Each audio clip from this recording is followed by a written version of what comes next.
Hello to you, our viewers. Welcome to this edition of the news. My name is Sarah Shinhori. We'll begin as usual with the headlines. The UK's Home Secretary is currently in Rwanda on a two-day working visit. Agricultural experts and farmers alike in Rwanda agree that cheap loans are necessary to increase productivity in the country's agricultural sector.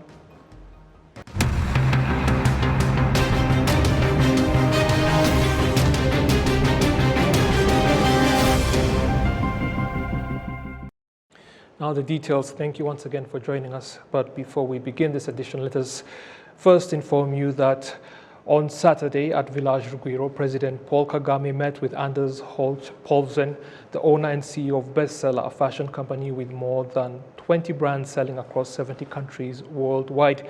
The Danish family-owned fashion company was founded back in 1975. Now let us continue. The UK's Home Secretary is currently in Rwanda on a working visit, and among the important issues she is discussing with authorities here is the migration and economic development partnership between both countries. We have the details on that. The visit of the UK's Home Secretary is in line with assessing the country's ability to receive asylum seekers, and so she visited different initiatives to this end, including homes being constructed in Kigali.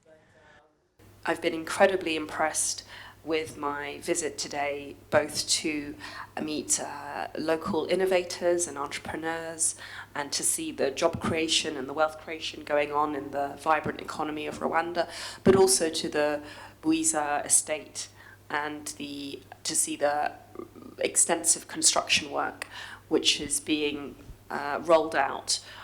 Some of which will be used for the resettlement and integration of migrants coming from the United Kingdom. The project currently employs 275 people, 38% of whom are women, and will employ as many as 1,550 people during its second and third phases.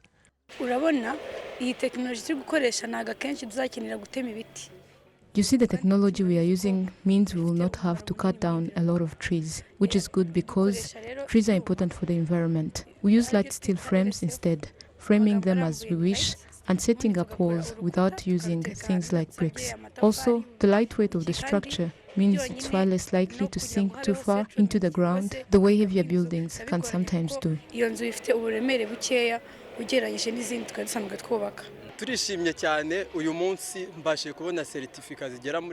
are very happy, and for me personally it is because I now have two certificates, one local and another international, that was issued by the UK's NOCN, the National Open College Network. We were trained on light steel construction techniques, relatively new technology here in Africa because it is being used in Rwanda and South Africa only. Otherwise you find it in Europe. We are fortunate as young women that the government is willing to have confidence in our abilities and invest in us, giving us knowledge and employment at the same time. The benefits of these construction techniques we are using include the fact that they use technology and are the future while protecting the environment as well. Usually, such projects require a lot of evacuation for things like rocks, but we are using industrial-grade recyclable materials. The $100 million project is a joint venture between Rwanda's private and public sectors. The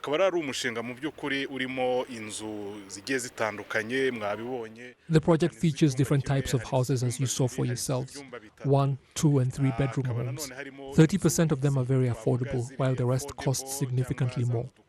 This is a big project and people have already expressed interest in purchasing the homes, with visits and inquiries being made as well as bookings, and clients can even get to specify what sort of home they want constructed for them.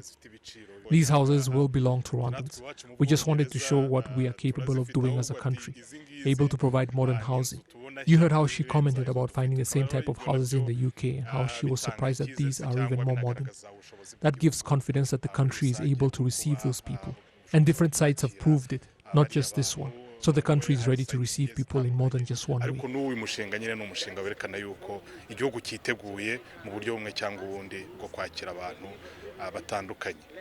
As part of her trip, Suella Braverman also visited Nosgen House Kigali, Africa's biggest hub for innovation that is helping young people to make a difference when it comes to technological advancements. Now, at the end of her first day, the end of the first day of her working visit in the country, the Home Secretary of the UK, together with the Rwandan Minister of Foreign Affairs and International Cooperation, held a joint press conference on her visit, addressing different matters. We have more on that with Olive Nhete. This deal to send immigrants to Rwanda is one of the main reasons behind the visit of the Home Secretary to Rwanda. This is being done in order to solve the problem of migrants and asylum seekers who are illegally in the United Kingdom and who sometimes die during the process of migration due to the routes they take. This program to relocate migrants to Rwanda is a joint initiative between Rwanda and the United Kingdom, but it was recently hindered by the decision of the courts. However, there is still optimism that they will be brought to Rwanda. We had a very strong victory in the High Court in England at the end of last year, where senior judges emphatically and authoritatively ruled that the MEDP is lawful, that it complies with human rights laws and international obligations, and that Rwanda is a safe country. We're now in the appeal court. There'll be a hearing next month, and we will await the judgment of the judges. And I'm not going to preempt the decision of the judiciary. But if we are successful, we will envisage delivering the substance of our agreement as quickly as possible. In April last year, Rwanda signed the Migration and Economic Development Partnership with the United Kingdom. The Minister of Foreign Affairs, Dr. Vincent Biruta, points out that Rwanda is ready to contribute in solving the crisis of migration. I think we all agree on is that there is a migration crisis, and the current system doesn't benefit anyone, not the migrants themselves, not the countries which are targeted by these migrants, but the current system, if there is someone who is benefiting from it, it's just these criminal human smuggling networks which are benefiting from the current situation. And what we want to do is to create an innovative solution to be able to offer to these asylum seekers and migrants alike safety, security, and opportunities for them to live a decent life. When these migrants arrive in Rwanda, they will live nearby with locals and they will be assisted to create jobs that will promote their development. The United Kingdom also emphasized that Rwanda has developed infrastructure and good governance capabilities to receive these migrants. Olive Nhete, RTV News. Now, moving on to other matters, farmers and analysts in the agricultural sector here in Rwanda have noted that the establishment of financial institutions which help to provide low-rate loans to invest in the sector would help greatly in increasing productivity. Adams Kwizera with more. This increase in commodity prices is closely related to the climate change, which has made the production less than what was normally available, as the farmers points out. If we were able to afford loans and also get seeds, all that was there to increase the productivity. But unfortunately, there have been too much sunshine. The fact that some farmers in Rwanda are still farming on a small land area and this sector is not yet invested as it's supposed to be are the key points analysts in this sector express.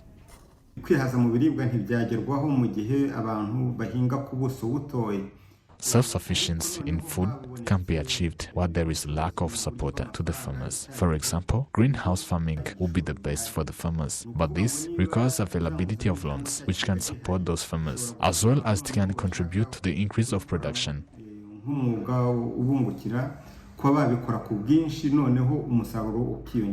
Last year, they established a fund which was dedicated to support agricultural activities and projects, which initially started with over 350 billion Rwandan francs. Florence Uwamahoro, Deputy Director General of RAB in charge of agriculture, noted that during the 5 years this project will be completed, as there will be a lot of changes in increasing agriculture production, as it was stated in 13 resolutions adopted in the recent National Multi-Channel Council, which highlights on boosting agriculture and livestock productivity. Adam Kwizera, RTV News. Now to the health sector, where medical students at the University of Rwanda have stressed that their priority is to help the general population to become healthy, or rather healthier. We have more on that with Adams. Medical students notes that non-communicable diseases, maternal and child health, are among of their priorities. nko gupima indwara zitandura kugira ngo umuturage cyangwa uri muntu wese amenye neza like diagnosing non-communicable diseases in order to help the residents to know their current health status, which can also help them to be aware of those non-communicable diseases like hypertension or cancer. aho ashobora kurwara diabete, hypertension, ashobora kurwara cancer. All as medical students is to first of all advocate for health rights on every mother and every child. We advocate for every child rights. They are supposed, we owe to them to give them the right diet so that they can grow. And we should also advocate for parents before they produce, all the pregnant parents. And we should go on a motto that every parent should not die while giving life. On Saturday, 300 medical students from different universities across the country had discussions dedicated to improve efforts in producing quality doctors. The head of the Rwanda Medical Association, Dr. David Nerushkwa, knows that being a doctor is not only knowing how to treat diseases, but goes with other requirements. If a patient comes to say a doctor is only about giving medication, that's not true. It's also looking about the background, because there are different reasons, there are different determinants which lead to disease. So then it is quite important that the doctor be able to educate the patient who comes to see him or to see her. The other things, we need to make sure that the way we are treating is patient-centered, meaning that we need to talk to the patient so that we understand the need of the patient, so that we are sure that the patient is going to be compliant to that medication, because sometimes if you just give it and do not give any other information, sometimes the patient might come out with even with complications. So it is very important that we look at the background, but again, educate the patient about like the impact of the drugs and the risk or just other important behaviors in addition to medication, which I need to make sure that the health outcome is much better.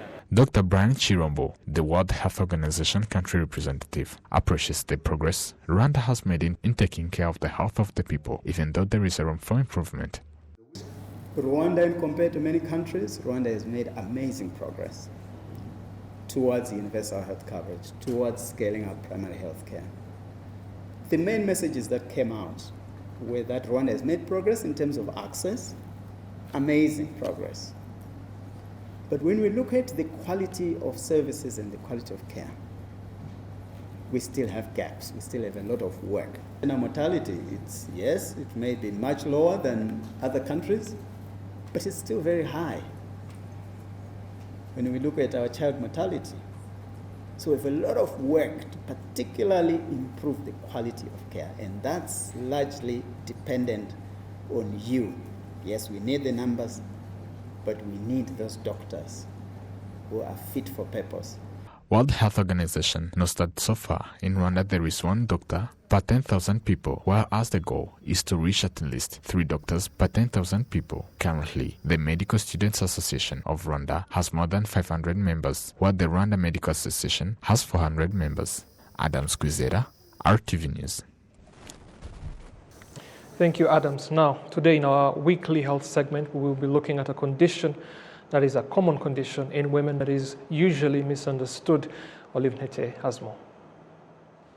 Hello and welcome to our weekly health segment, and specifically today we are going to talk about dysmenorrhea or extreme pain during menstruation.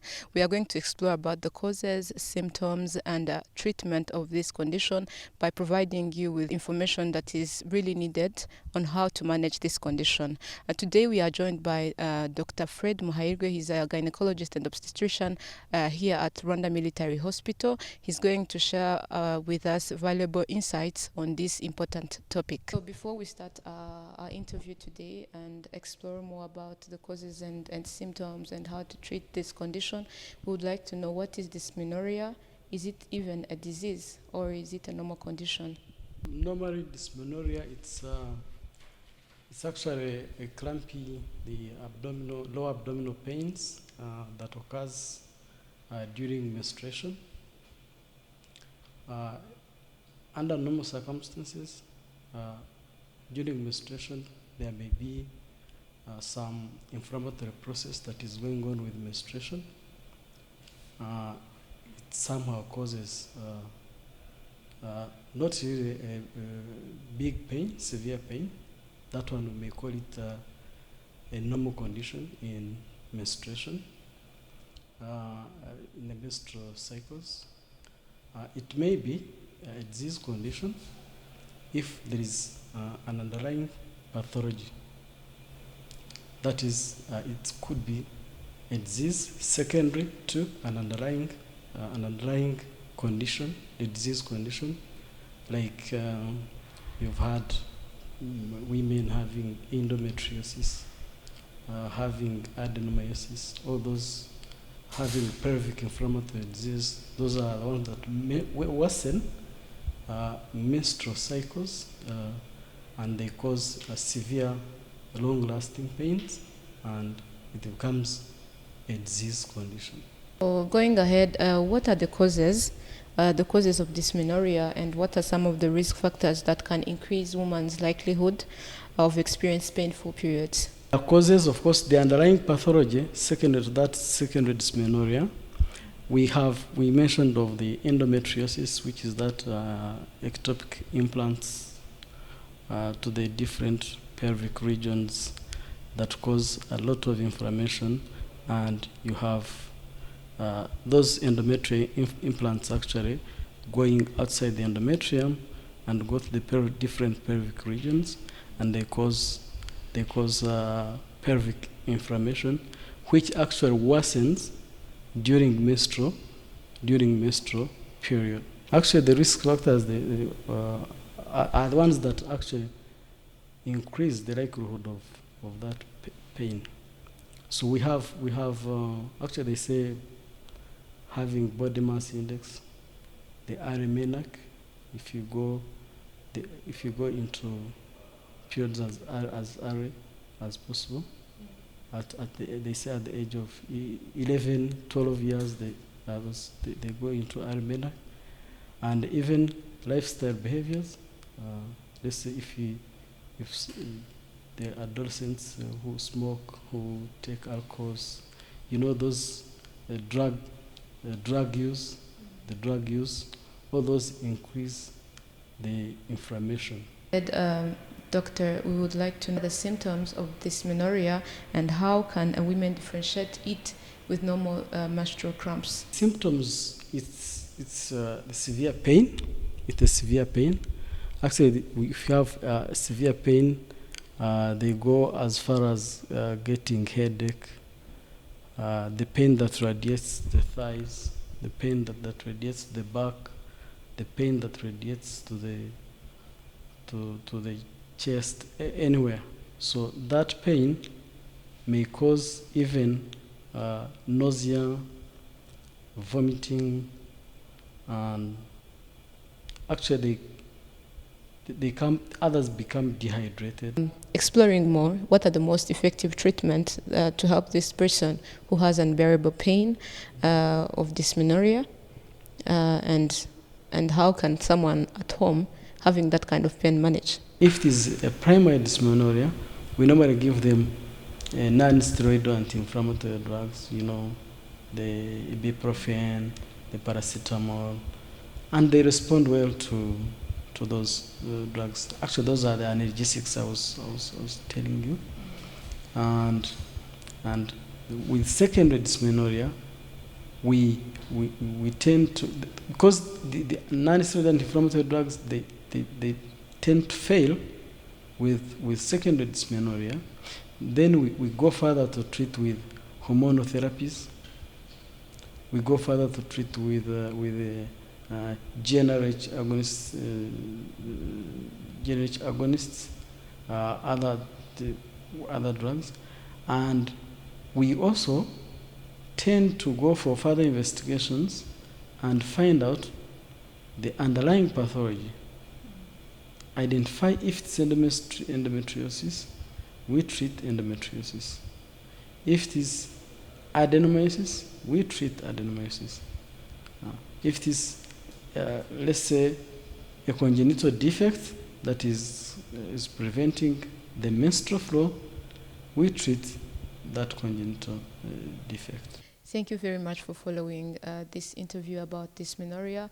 We hope that what we provided for you is very informative and beneficial. And if you have long, painful periods, please consult a doctor for your own well-being. Thank you very much for following. Back to you in studio.